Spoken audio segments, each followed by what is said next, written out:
Hi, this is Patsy with a Z. Welcome to Joy on Paper Live, a program for writers and those who dream of writing, and for everyone who wants to know the story behind the book. And I've got stories. We could have stories, let's say about maybe 160 books, is it now? I think so. 165 last time I counted, but that was a while ago.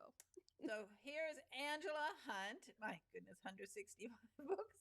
And there are so many types of books that you've written. But today we're going to talk about some of your biblical books because it's getting on to Christmas. And all of your books are just perfect Christmas gifts. And I thought this would be a wonderful time for you to come on and talk about these books. You've created so many of them, and we'll just cover a few. But we don't have time for hundreds. But let's start with this one, which is Nativity, which is appropriate for this season. Oh, yeah, the Nativity Story. That was actually a movie first, and my publisher bought the rights, the film rights. No, not the film rights. They bought the print rights. And so then they contacted me and said, if we send you the screenplay, can you turn it into a novel? And of course, that sort of research and everything is right up my alley. So I jumped at the chance. And a screenplay is nothing but dialogue, but a little bit of camera direction, interior, exterior shot, that kind of thing. So it was my job to turn it into prose.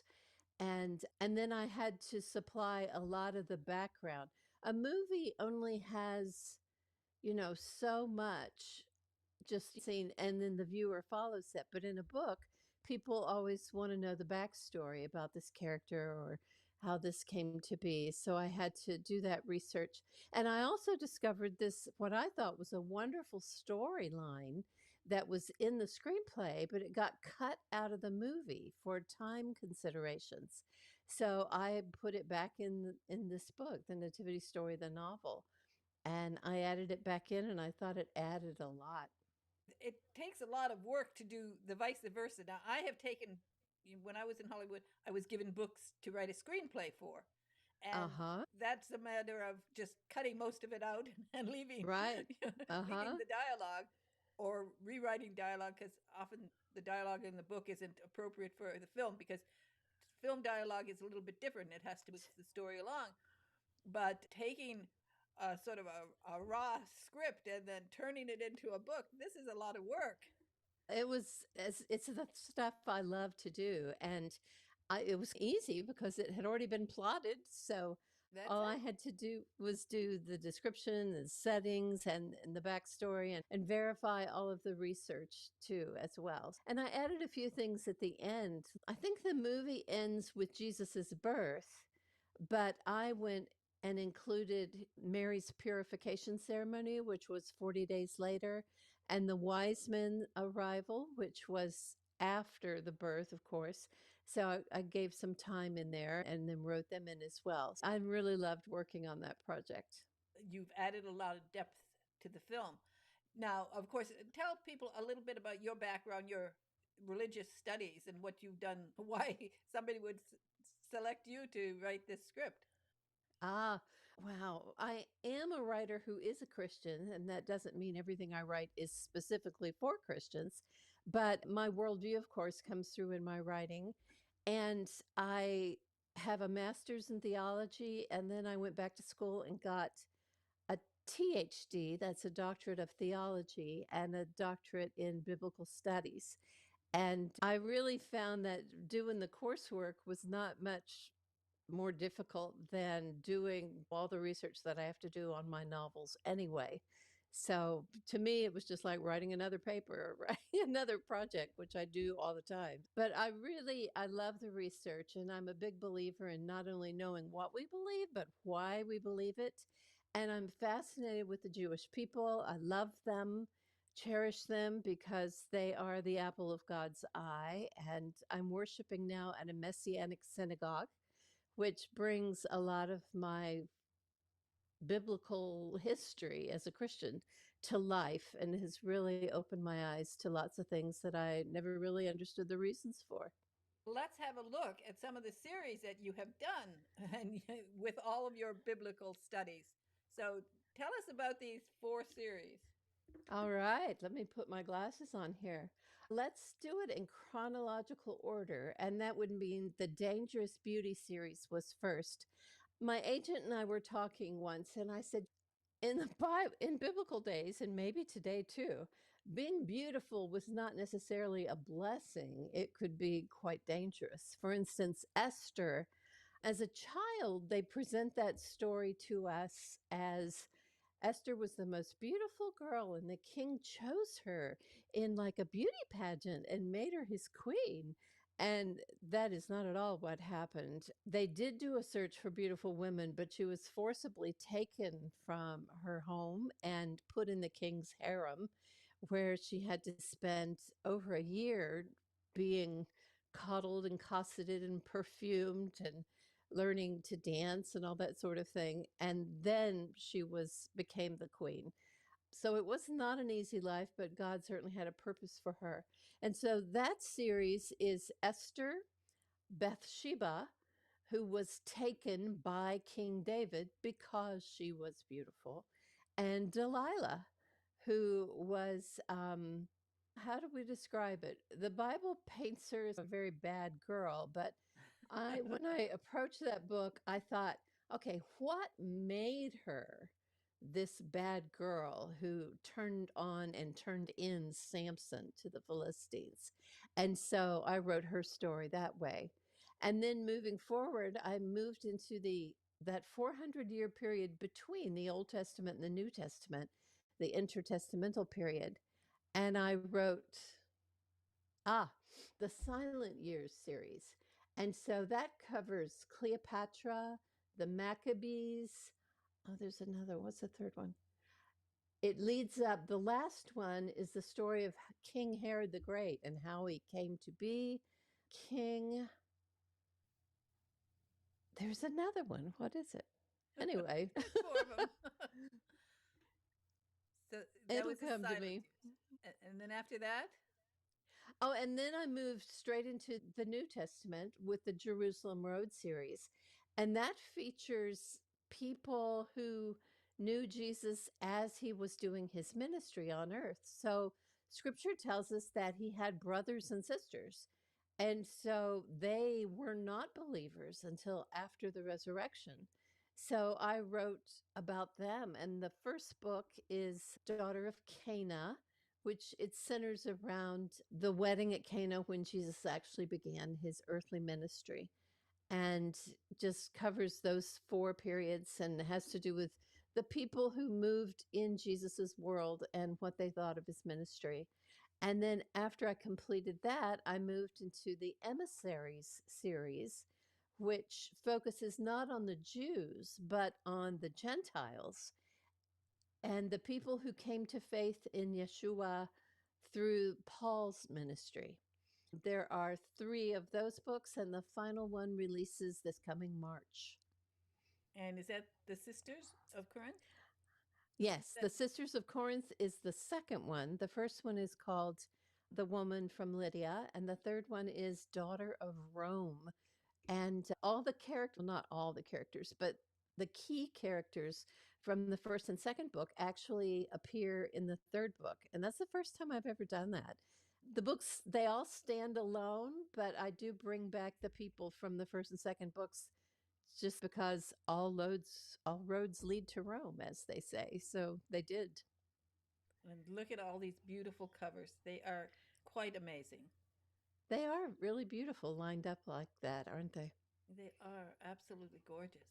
Now, and of course, have all of these been translated into other languages too? Yes, I believe they have. Mm-hmm. Wow. Wow.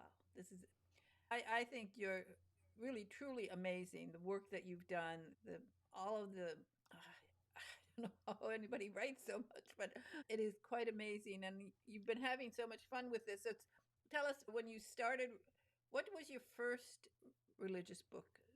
First one. Oh, wow. Let me think. When I started writing, I wrote for 5 years. I wrote magazine articles and catalog copy and really anything anybody would pay me to write because my kids were little and I would write in the afternoons while they took naps. And then my first books were children's books because that was my built in audience. And then I wrote novels for middle school kids because my husband was involved in middle school ministry. And then my first adult novel was when my publisher said, "Why don't you try adult novels?" And I said, "Okay, what do you want?" And he said, "Right now, historical seems to be selling well." And I said, "Okay." I said, "What time period?" And he mentioned several that other writers in that publishing company were covering. And then I said, "What about medieval times?" And he said, "Okay, nobody's doing that one." And then I found out why nobody was doing that one.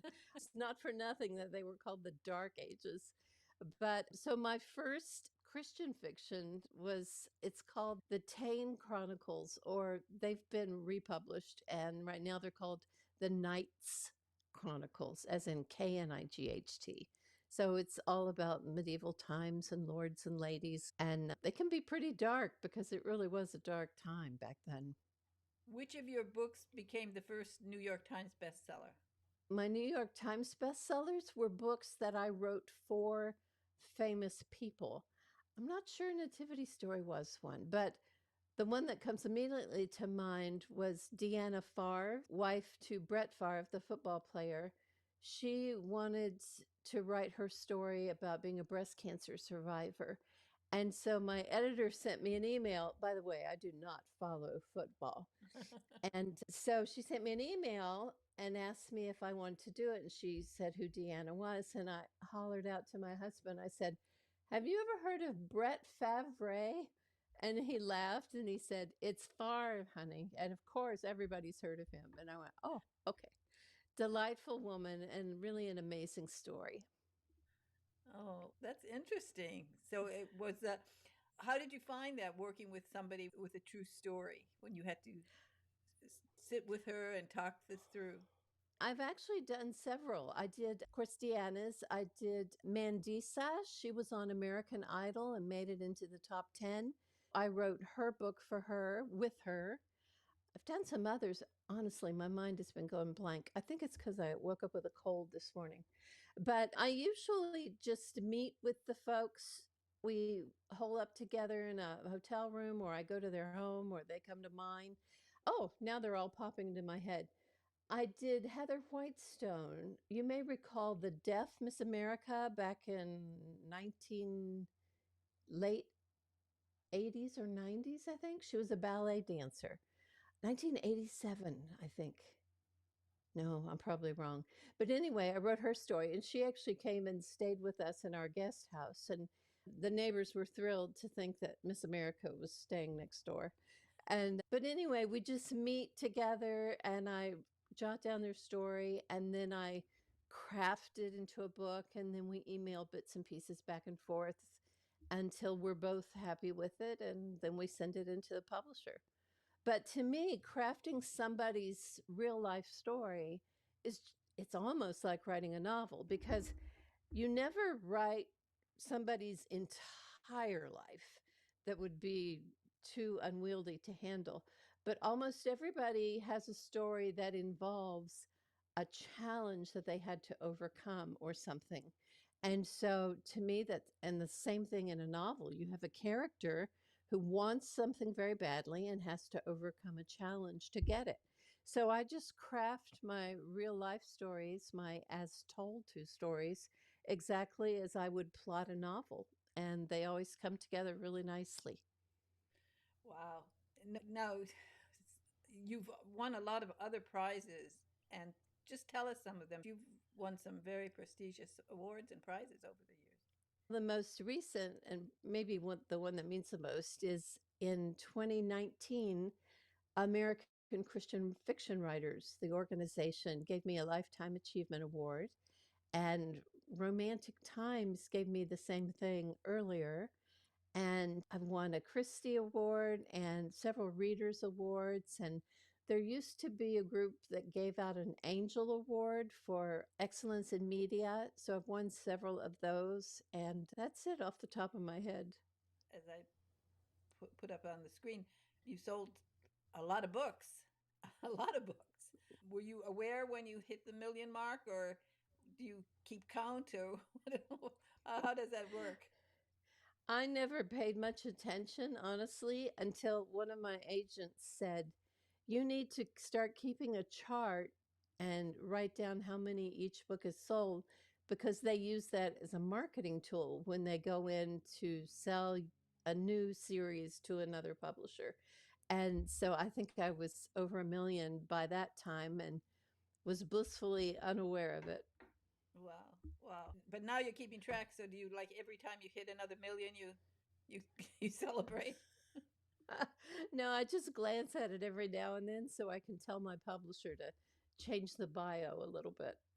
You mentioned that well, first of all, let's go a little bit back into your biblical stories. Uh, Uh when huh. I read them, it is as if I'm there. You really take us back in time. I love how you write. I've walked these places that you're writing about. I've walked all over Israel. And of course, it really impresses me how you are able to capture this. So, is this all through writing, or you've been to Israel and you've traveled there? I did go to Israel when I was in college and I took a lot of pictures and made a lot of notes. And but honestly, I was maybe 19 or 20 years old and I just haven't had an opportunity to go back. And I'm sure that it has changed a lot Oh, if yeah. I were to go back now. And I'm glad I got to go as early as I did because I think things were a little more, I don't know, a little more not so modern as Yes, they are yes, now. yes. But I remember going up on top of Masada and seeing one of Herod's bathtubs, and those things really, they really impressed me. And of course, you obviously do a lot of reading about that period. What is some of the readings that you do to get to the point where you can write so well about the period? I never read novels about the period because I don't trust that everybody else has done their homework. I've read too many novelists who say, "Oh, I just make it up." And Yeah. hurts my heart to hear people say that. But I have stacks and stacks of reference books about the Holy Land. I have a lot of old out of print books about people who went to the Holy Land during the British Empire time. And so I read their impressions and what they said the land looked like. And I just love the older the material, the better it is for my purposes. I just finished a book on Sarah and had so much fun writing it, but it was really hard because Abraham and Sarah weren't even Jews. They were Armenians. They became the mother and father of the Jewish people, but they didn't even speak Hebrew because they were from originally. And so that was a little tricky to research because I couldn't use anything about the Jewish people because they hadn't been invented yet. And I was asking my rabbi about this the other night. He said something about Sarah and she went to a yeshiva. And I said, "How did she go study Torah when there was no Torah yet?" And he quoted something about as long as she's studying the principles and precepts of the Lord, then they consider that the same thing as studying the Torah. And that made sense. And I found this ancient book, the Book of Jasher, and it's not known as being inspired scripture. It's more like oral traditions that have been passed down. But the Book of Jasher stipulates that Abram learned about the Lord God in a very pagan culture. Was pagan, and but he learned about it from Noah and his son Shem. And I thought, and I traced the timeline to make sure that it would fit. And yes, there were about 50 years at the end of Noah's life when Abram could have learned from him. And so I thought, that's perfect. It works. It works. I love it when something works. And of course, your research has taken you into so many different subjects that you cover in the novels. There are so many, whether it's the flowers, the clothes, the food. Tell us about some of that research, because I think that's fascinating. That's how your books have this depth, because you've done this kind of research and bring this out in the stories? Yeah, my children say I'm a walking thesaurus or something, Wikipedia or something. The other day, my husband and I were watching some show, and the man had a form of dementia, and I went, "It's probably Creutzfeldt-Jakob disease." And he said, "What?" And then 5 minutes later, they said that was the disease that he had.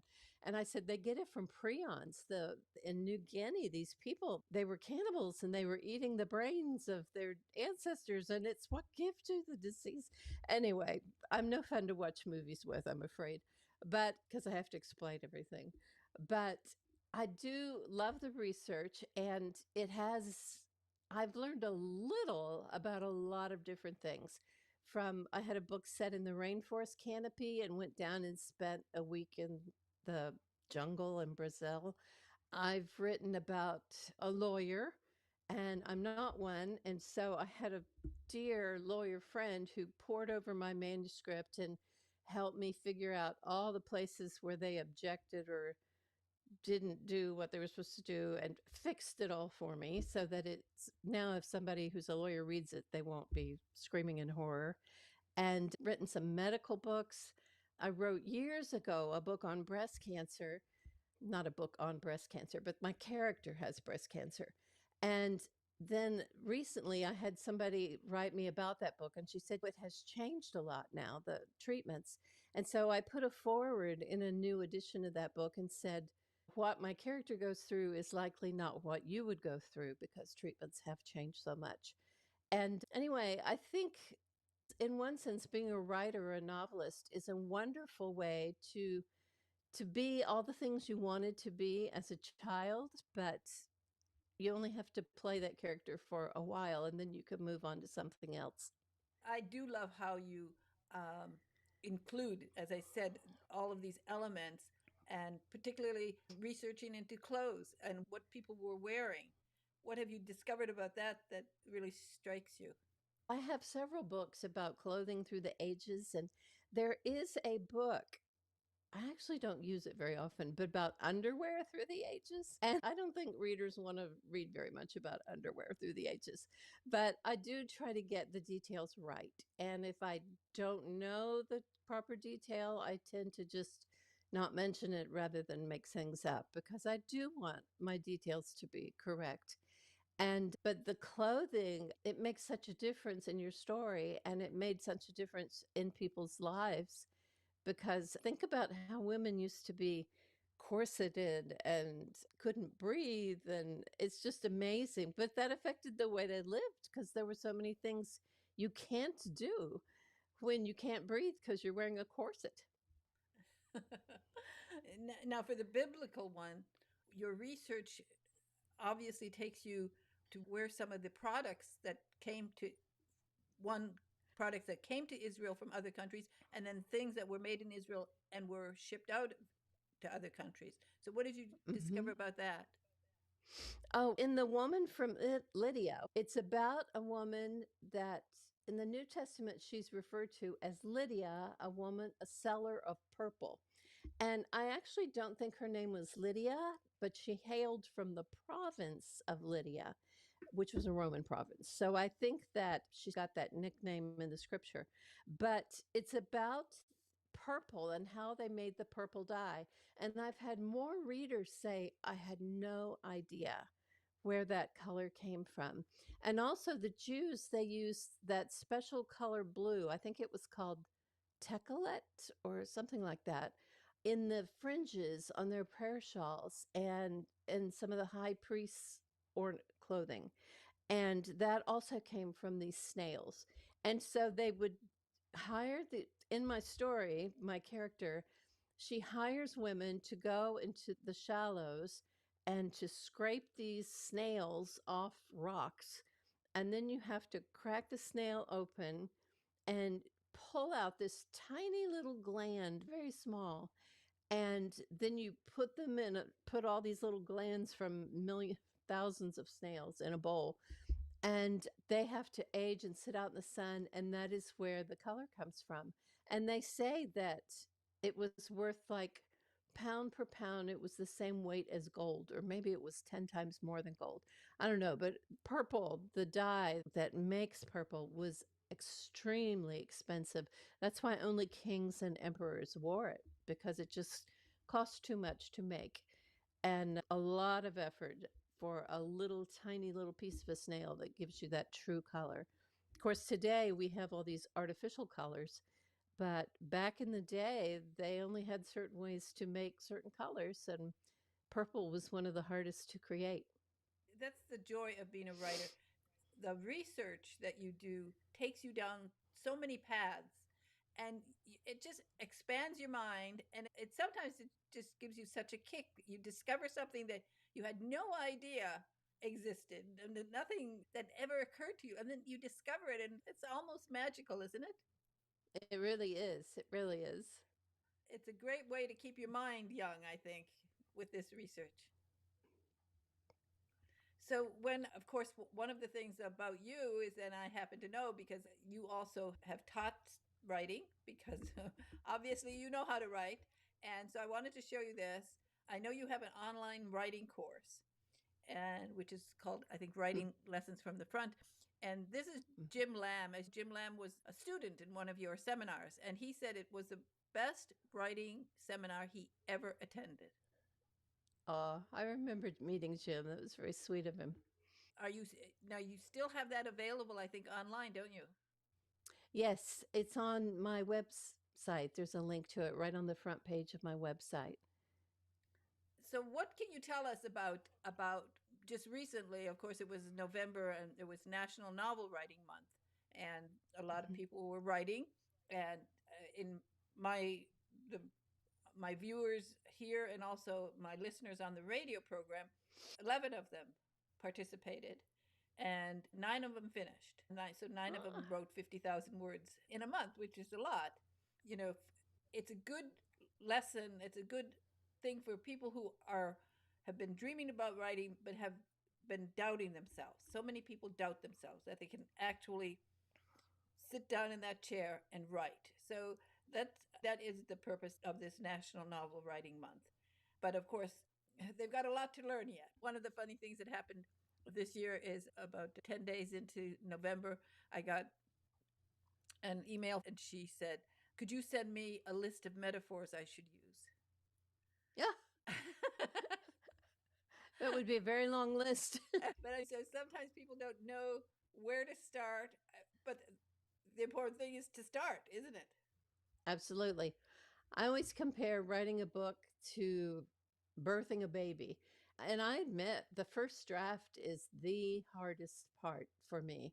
It is. It's creating something out of nothing. And you push and you sweat and you cry and you carry on and sometimes you scream. But when you have a first draft, you have the baby is out, it's on the table, it's a mess, but once you have it, then you revise it, clean it up, fix it up, make it everything it should be.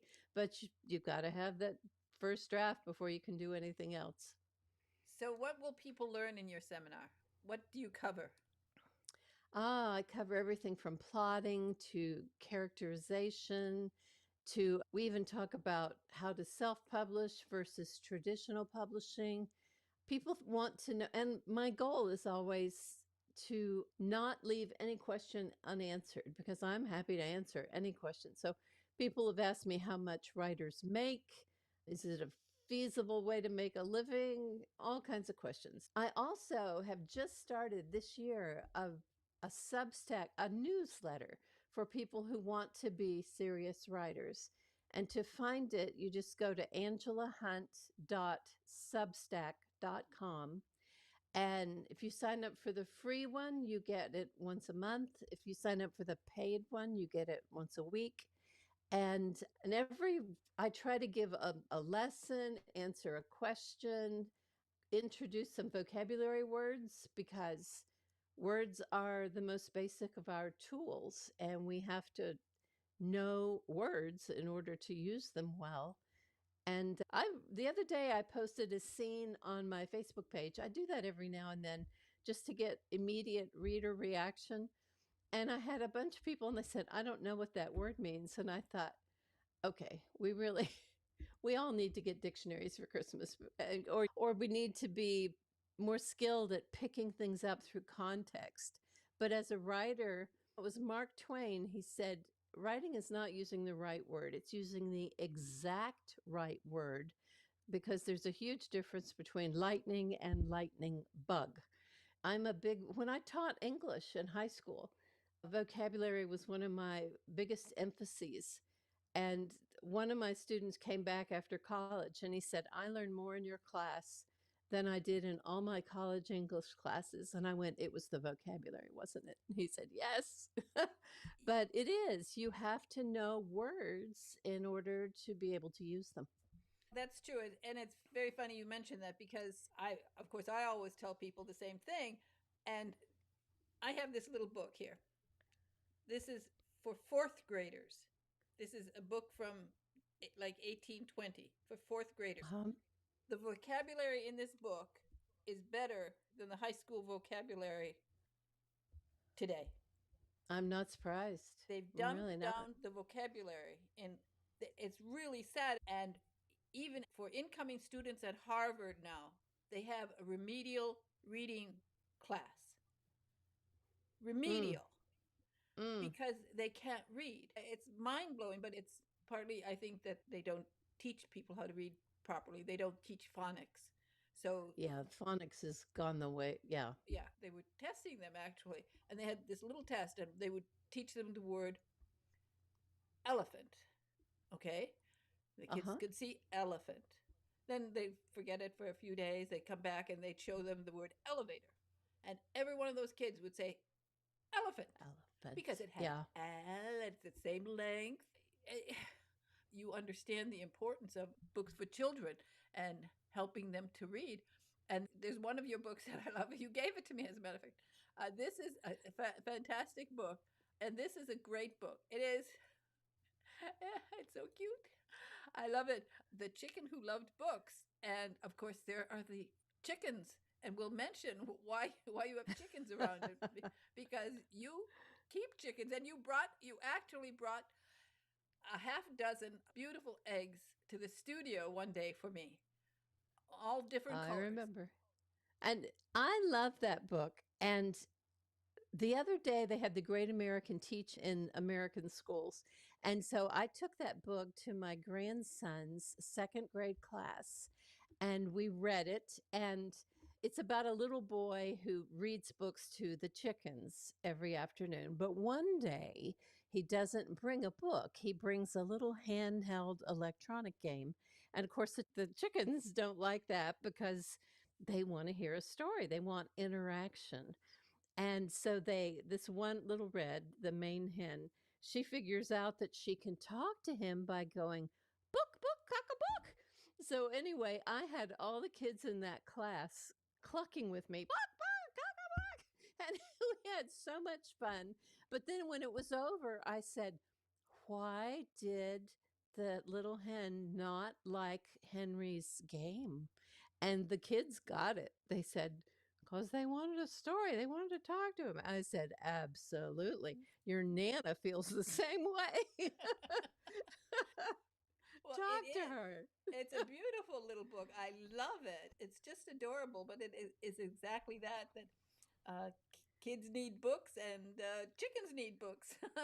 That's right. They do. Let's mention again, because you recently went through the hurricane in Florida, and tell us a little bit about your chickens, because you those eggs were so beautiful. That's amazing. Oh, yes. I have little coops all over the property. So I have two up at the front of the lot. My lot slants because we're on a creek. So everything slants down toward the water. But my two coops that are at the back part of the property actually filled up with water. And so my husband and I had to go out and rescue all the chickens and slog through the water. And it's exhausting. And I thought, now I understand how people just fall down in a flood and can't get back up again. But anyway, we got the chickens to higher ground and our whole lot flooded, but we didn't get any water in the buildings, thank the Lord. But all the chickens got wet, but nobody drowned. And so they're all alive and well. And I'm going to need to get some more in the spring because my older girls, they stopped laying And of course, I'm not ever going to eat one of my chickens, so I will keep them just as pets. But I need some more egg producers come springtime.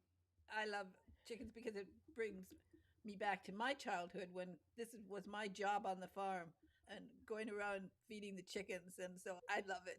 I thought it was so cool Oh, to meet an I'm sure author they love too. to meet an author in the city who has chickens. I thought that was so cool. But of course, your place is cool. Yes, we have. This is a very unique property. It was built by an artist and he didn't collect, he liked trains. So he got a caboose from Ohio, a caboose that was made in 1925. And it rode the rails from Ohio down here to the depot. It's about a mile from my house. Then he had it trucked in. They laid temporary track from the street to our lot.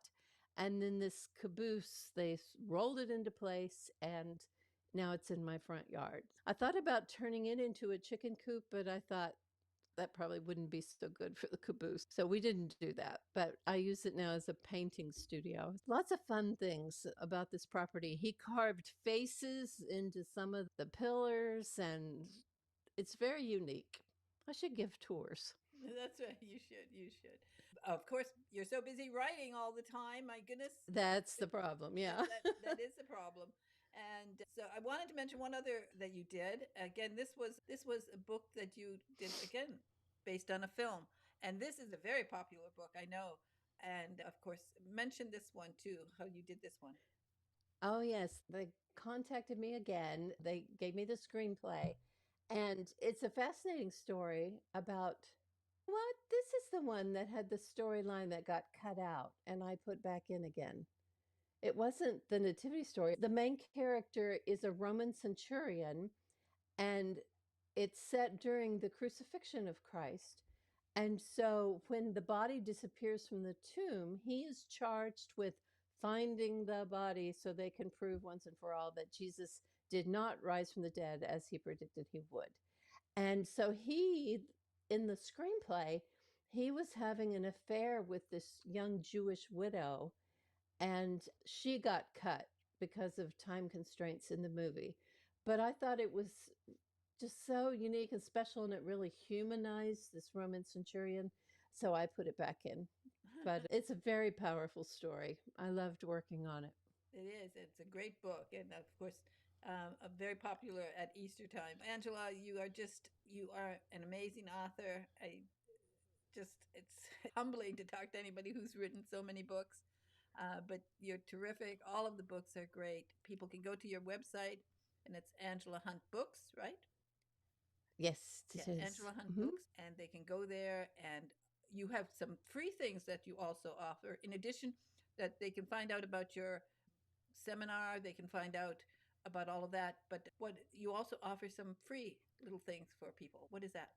It's some supplemental material for the books, discussion questions for book clubs, things like that. A lot of times people will read a book for a book club and then they want the discussion questions that are centered in the book. I usually put them at the end of the book, but not always. So I try to make those available. These books are really ideal for book clubs because there's so much to discuss in them. And I hope people will get them. And again, Angela, thank you so much for joining me today. You are an amazing author, and I'm just so proud to know you and so honored that you're here today on Joy on Paper. Thank you for having me, Patsy. You are a delight. You are amazing. Bye bye now. Bye bye.